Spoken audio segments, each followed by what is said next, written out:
Seen some close games today, but this one just might take the cake. It's going to go down to the wire, but the next it's going down. H2K are the #3 team in Europe. We just had a really disappointing playoff results, so I'm going to talk to you a bit about the season and the playoffs. We came into the split with really high expectations, which is a really hard thing in itself because everyone expects you to perform well, but we managed it for the first couple of weeks.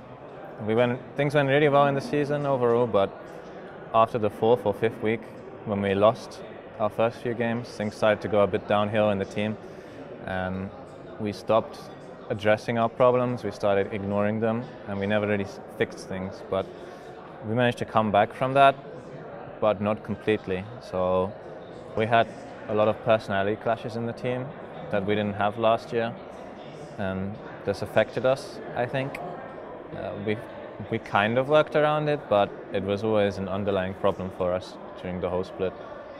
And when this came to playoffs, it meant we couldn't work together as a team properly. So a lot of people about our playoffs will blame individual mistakes like overextending or missed Oriana rolls or whatever, missed skill shots. But that's really not the case, because as a pro player you have to look beyond that and you have to see the problems in our team were like deeper than these individual mistakes. So the biggest problem in our playoff series was our preparation, I think.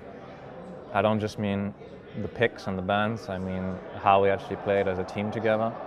And it led to us being in situations where these kind of mistakes could happen and where people seem to make mistakes.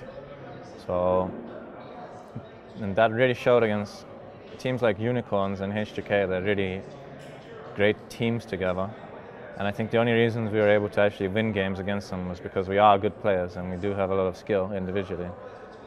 So it's really hurtful when we see comments like flaming each individual. I think every single one of us got flamed during the playoffs, and it's really not the case at all. We failed as a team, and that's why we are here now. So going on from this next season, I think we're going to take a step back. I'm not sure what's going to happen with the roster right now.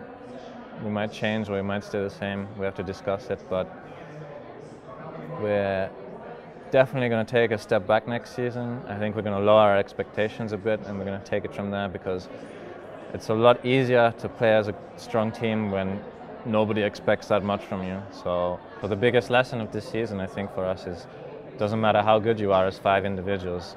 5 worst players are going to beat you if they're more of a team.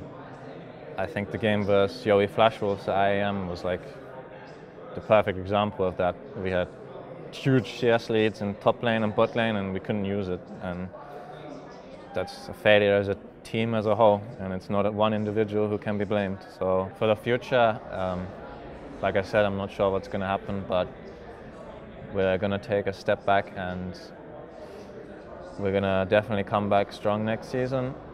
We might not be as dominant in the split, but we're going to look towards playoffs more, and hopefully we can finish top 2 in the playoffs next split and have a good chance of going to Worlds.